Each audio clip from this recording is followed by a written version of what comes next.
Vous êtes-vous déjà demandé pourquoi le Messie juif est devenu si gentil? La suite de cette édition sur It's Supernatural.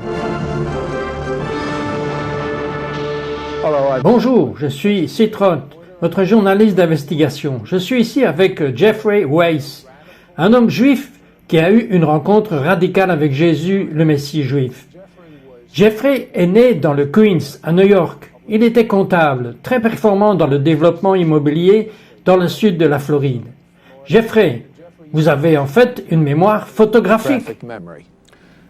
Oui, cité. Certaines personnes considèrent que c'est une bénédiction. J'aurais aimé la voir.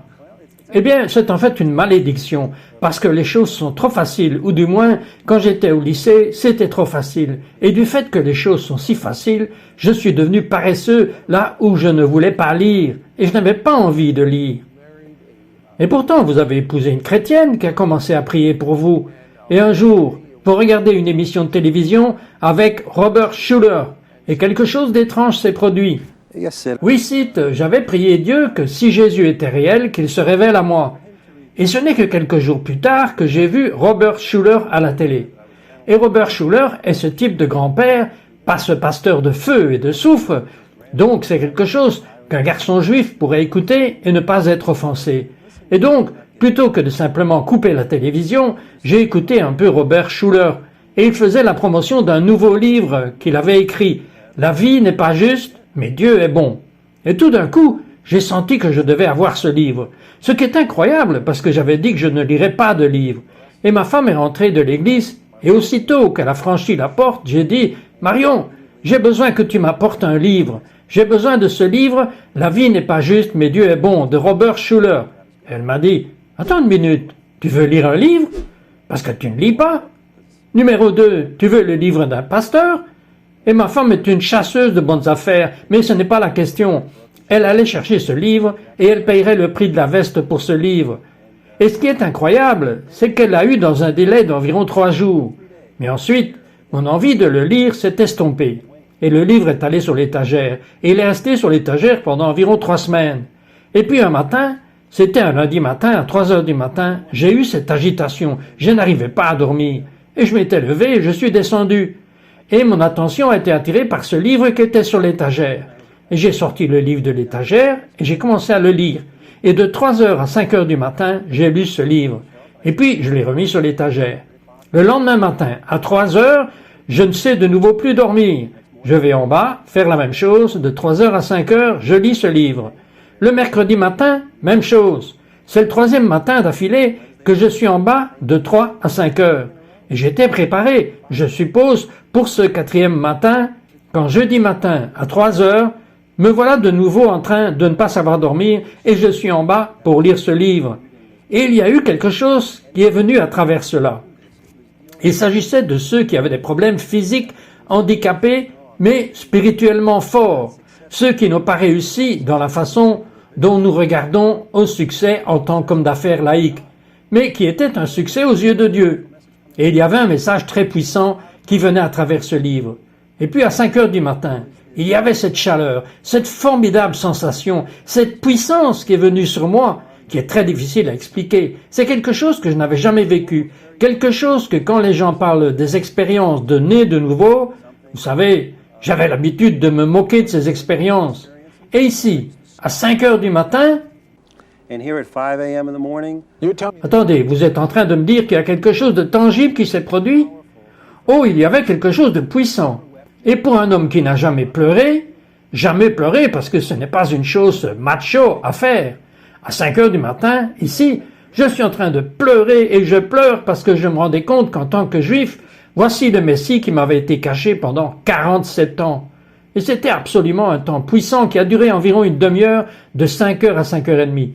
Pendant ce temps, ma femme est à l'étage et elle entend un peu de ce qui se passe. Et elle est prête à descendre. Et c'était comme si le bras de Dieu était sur elle.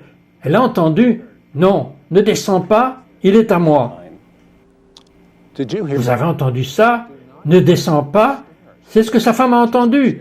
Elle était à l'étage, « Ne descends pas, il est à moi. » Mais ce que je veux savoir, c'est comment s'est passé quelque chose qui avait commencé tellement juif Et Jeffrey Weiss, ça a commencé tellement juif. Il observait toutes les fêtes bibliques. Ils étaient tous juifs jusqu'au premier non-juif, qui est devenu un croyant en Jésus. Comment quelque chose qui a commencé si juif a évolué vers ce que nous avons aujourd'hui?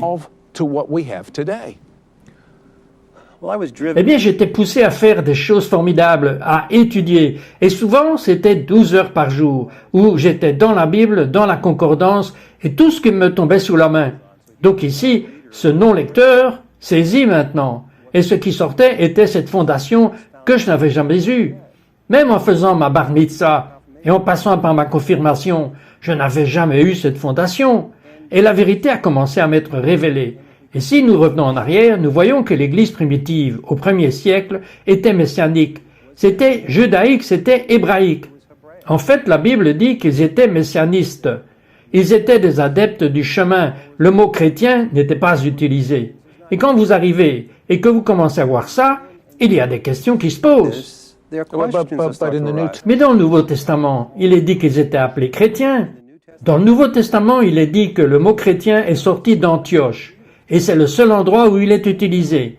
Et à Antioche, il y a des représentations pointant vers Antiochus Épiphane, quand il a pris Jérusalem et a rebaptisé Jérusalem Antioche. Nous avons donc eu quelque chose qui sortait d'Antioche. Cela semblait être quelque chose de différent de ce qui sortait de Jérusalem. Nous voyons donc quand Paul, par exemple, Rav Shaul dit qu'il n'est pas chrétien, mais un adepte de la secte du chemin, qui était le judaïsme. Donc tout est juif. Où la rupture s'est-elle produite? Comme toute autre chose, je suppose, pour passer une génération et les choses commencent à changer. Et au milieu du IIe siècle, la sagesse hellénistique, qui avait commencé à s'infiltrer dans l'Église, la sagesse hellénistique prenait la priorité. Maintenant, ce dont il parle, c'est que la sagesse grecque a remplacé la pensée juive biblique. Et cela a commencé à changer toute la mentalité de l'Église. Nous revenons tout de suite après ceci.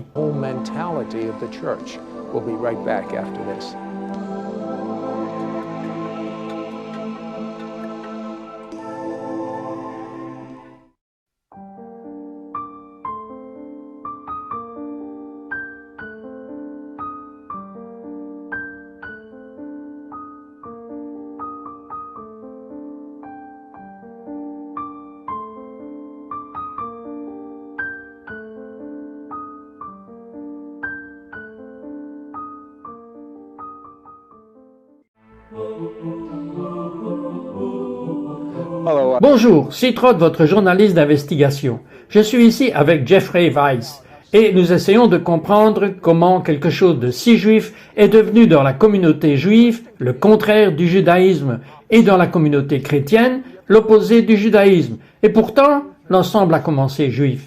Maintenant, peut-être que nous pouvons comprendre un peu si nous lisons quelques citations sur des personnes connues sous le nom de pères de l'Église, de célèbres pères de l'histoire de l'Église.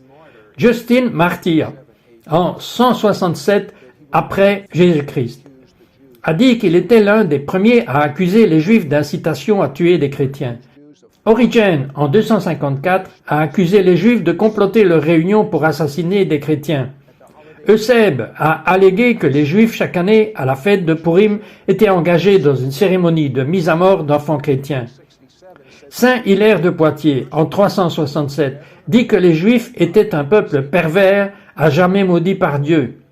Saint Éphrem, qui a écrit de nombreux textes des hymnes de l'Église primitive, dont certains calomniaient les Juifs même au point d'appeler les synagogues juives des maisons de putes. Saint Jean Chrysostome, en 344, a dit qu'il ne pourrait jamais y avoir d'expiation pour les Juifs et que Dieu avait toujours haï le peuple juif.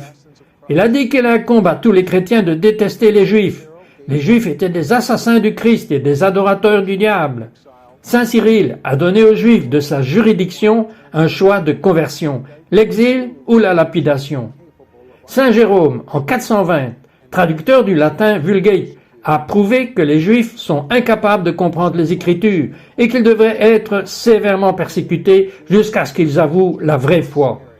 Saint Augustin a qualifié le judaïsme de corruption. La véritable image du Juif, dit-il, c'était Judas Iscariote, toujours coupable d'ignorance spirituellement. En 1099, les croisés entrent à Jérusalem, enferment tout le peuple juif dans la synagogue géante, l'ont incendiée et ont fait le tour en chantant « Christ nous t'adorons ». Martin Luther, en 1544, a dit que les Juifs étaient des meurtriers rituels, des empoisonneurs de puits, et il a demandé que tous les Talmuds et les synagogues soient détruites.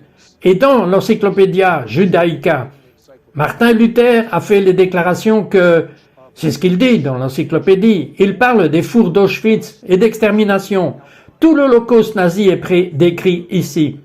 Adolf Hitler a écrit dans Mein Kampf son autobiographie. Par conséquent, aujourd'hui, je crois que j'agis en accord avec le tout-puissant Créateur, en me défendant contre le Juif, et je me bats pour l'œuvre du Seigneur. Vous voyez, beaucoup des premiers pères de l'Église ont commencé à spiritualiser les Écritures. Cela s'appelle des significations allégoriques. Et en conséquence, ils sont venus avec ce qui est connu comme enseignement de remplacement, ce qui signifiait que l'Église a remplacé Israël. L'Église a toutes les bénédictions et le peuple juif a toutes les malédictions. Maintenant, Jeffrey, diriez-vous que c'est là que cela a vraiment commencé, quand ils ont commencé à spiritualiser les Écritures et sans tenir compte du sens littéral? Ce poison qui a commencé à arriver dans ce qui était juif ou hébraïque, je veux dire, avec les paroles que vous venez de lire, sont absolument incroyables, étant donné que ce sont des adeptes d'un Messie juif. Et pourtant, tout ce poison qui a commencé à venir, comme je l'ai dit, et que les pères de l'Église se sont éloignés des fondements sur lesquels ont été établis les prophètes et les apôtres. Alors, ils se sont éloignés de ce qu'étaient les prédications et les enseignements des apôtres. Et ceux comme Justine Martyr et Irénée, etc., ont commencé tout cela. Et puis Constantin y a mis son sceau. Constantin était un empereur romain, et qu'est-ce qu'il a fait? Constantin est sorti avec ce que j'appelle le credo chrétien de Constantin. Lui, le monde, le regarde comme si Constantin avait apporté le christianisme aux païens. Essentiellement, ce qu'il a fait était d'apporter le paganisme dans le christianisme. Et ce qu'il a fait, c'est sa haine de ce qui était juif ou hébraïque. Il a interdit tout ce qui était judaïque ou hébraïque. Il a interdit la fête des agneaux, et le monde entier savait que la fête des agneaux était la Pâque. Il a interdit le Shabbat, et ce faisant a créé un nouveau jour appelé Sunday, dimanche, le jour du soleil. Pourquoi a-t-il fait cela? D'abord à cause de sa haine pour le judaïsme. Ensuite, excusez-moi, pourquoi détestait-il le judaïsme? Les Romains haïssaient les Juifs parce que les Juifs ne s'assimilaient pas. Ils ne faisaient pas partie des marionnettes du système. Ils ont gardé leur propre identité. Ils étaient donc détestés à cause du fait qu'ils ne s'assimilaient pas. Et ce que Constantin essayait de faire était que tout le monde s'assimile, ne pas avoir de faction. Eh bien, c'est ça la politique. C'est au sujet de la coalition. C'est exactement ce que c'est. Mais dans son décret, il a rendu illégal pour quiconque d'adorer le jour du Shabbat, illégal d'observer les observances de la Pâque. Il était illégal de faire quoi que ce soit qui était compris comme étant juif et d'accepter la nouvelle religion romaine, le christianisme. Donc ce qui a commencé comme étant messianique, le judaïsme, en l'espace de 300 années, est devenu scellé comme celui qui appartenait à l'Église de Rome, totalement différente de ce qu'elle avait commencé là-bas à Jérusalem. Totally different from that which was started there in Jerusalem. Qu'est-il arrivé à l'Église elle-même? Ils ont ramassé ces coutumes païennes et ont fusionné avec de bonnes significations en référence à Jésus. Qu'est-il arrivé à l'Église elle-même lorsque cela a eu lieu? Eh bien, comme n'importe quoi d'autre, quand vous commencez à vous occuper du levain, vous corrompez alors tout. Et traitant de l'Église ici, l'Église a commencé à être corrompue. Elle est entrée dans son propre contrôle. Il y avait un esprit de contrôle qui était au-dessus de l'Église catholique romaine. Et si nous traversons l'histoire, nous voyons même qu'il y a eu le mouvement protestant qui est venu hors du catholicisme romain. Mais j'ai lu des citations de Martin Luther qui dit clairement quoi? La même haine antisémite. Donc, pour qu'un juif vienne accepter un messie juif, que le monde accepte comme un doux messie, cela devient de plus en plus difficile. Who the world accepts as a Gentile Messiah becomes even more and more difficult. Cela devient très intriguant, mais il y a une bonne réponse, et il y a une victoire là-dedans. Ne partez pas, nous revenons tout de suite. Don't go away, we'll be right back.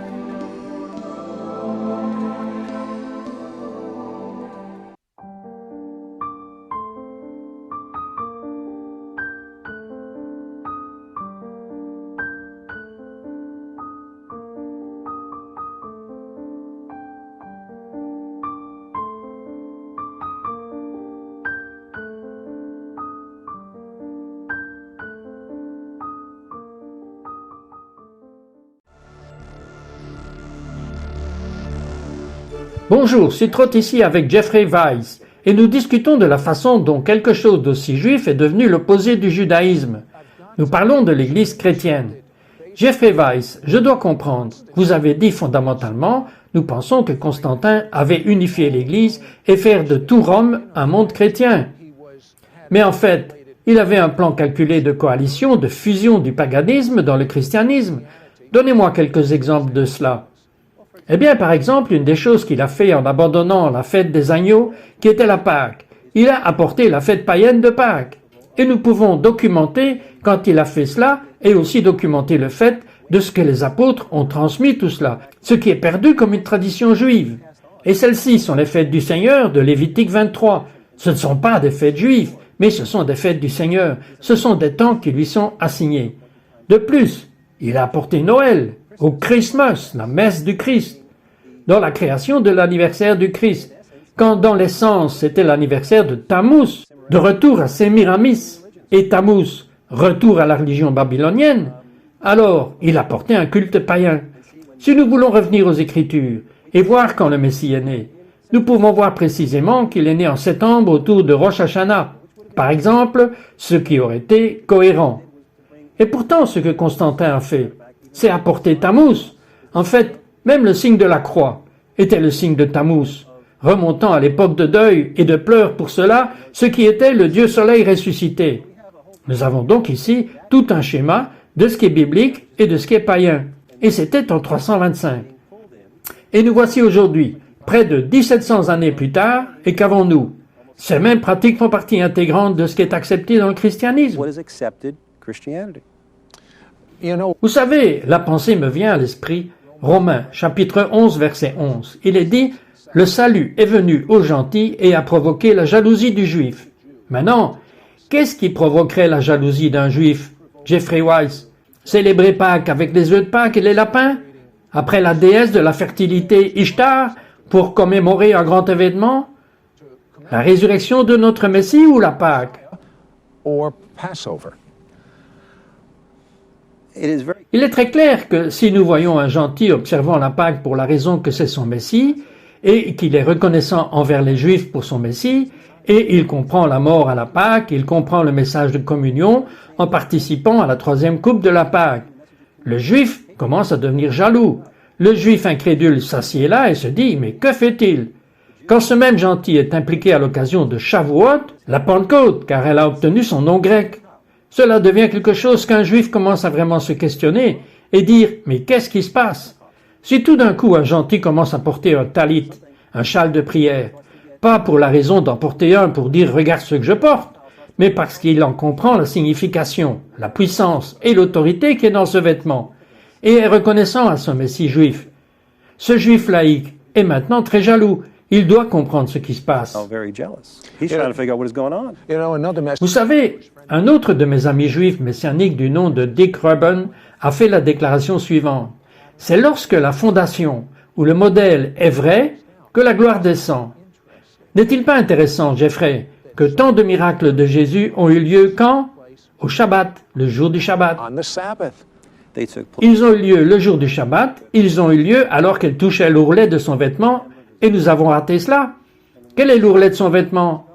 C'est le tzitzit au bas de la frange du talit. Fringe on the You're talit. talking about Vous parlez de cette femme avec l'hémorragie, la perte de sang, qui a touché le tzitzit, la frange. Et quand elle l'a touché, elle a été guérie. she was healed. She was Elle a été guérie et on voit un certain nombre de références aux vêtements et à la marge.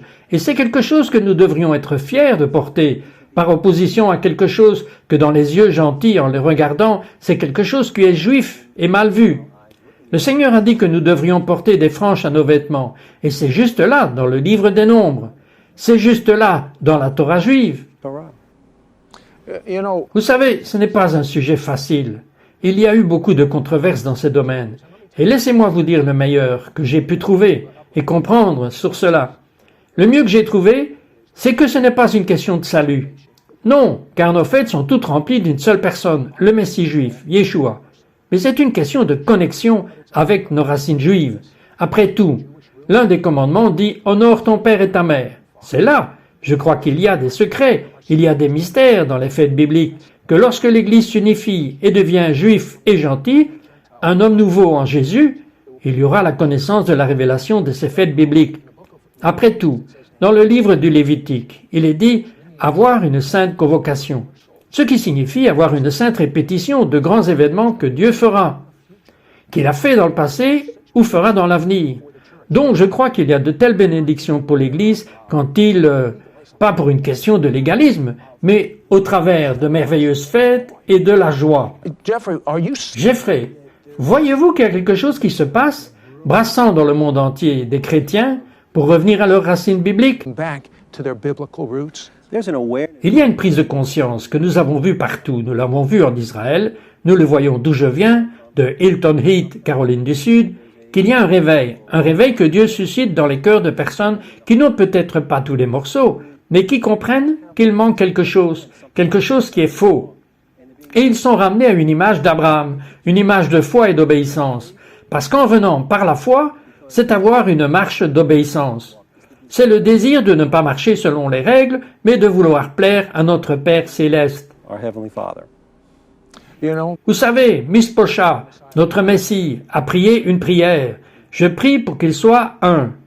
Qui prie-t-il? Baptiste et catholique? Non, juif et gentil, pour que le monde croie. Quand juifs et gentils sont un nouvel homme dans le Messie, il va libérer quelque chose dans l'esprit du royaume pour amener le monde à croire. Et puis le verset suivant dit « Et la même gloire qui était sur moi, sur Jésus, sera sur eux. » Nous sommes dans le dernier des derniers jours, et Dieu restaure les Juifs et les gentils comme un homme nouveau en Jésus. Permettez-moi de vous présenter l'éveil de la glorieuse congrégation d'un homme nouveau. En faites-vous partie? Vous en faites partie par le sang et le nom et la repentance, et Jésus, l'agneau de Dieu, l'agneau pascal qui a emporté les péchés du monde entier. Êtes-vous sous la protection de son sang, à l'heure actuelle? you under his blood of protection right now.